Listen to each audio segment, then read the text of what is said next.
So, kung kayo naman is gusto nyo ng bintana or kaya ng mga dingding na may mga glass kayo na ayaw nyo nang nakikitaan kayo or gusto nyo na mas tinted. Ayan. Kaparehas ko kayo na gusto ng tinted yung salamin ninyo. Ito yung bilhin ninyo. So, ayan. Ganyan yung klase ng tinted niya. O, diba? Talagang wala ka talaga makikita.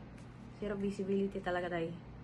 So, bakit nga ba ako bumili ng ganito? Kasi yung mga aso ko is sobrang ingay nila kapag may nakikita sila sa may bintana. So, I decided na yung salamin namin is lagyan ko ng ganito. So, nakatinted naman yung salamin namin. Pag umaga, hindi kami kita. Pero kapag gabi, kita kami.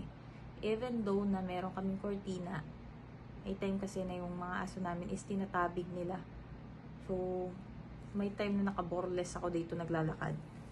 Kaya kailangan ko talaga nito para sure na nakasarado talaga yung mga bintana. Hindi ko din naman masyado nakikita din. Oh, artista ka. So, gagawin ko kayo ng isa pang video once na nakabit ko na to sa aming mga bintana. But for now, kung kayo rin ay struggle sa inyong mga bintana, kung masyado kayo nasisilaw or kaya naman is wala kayong privacy, so you can use it po.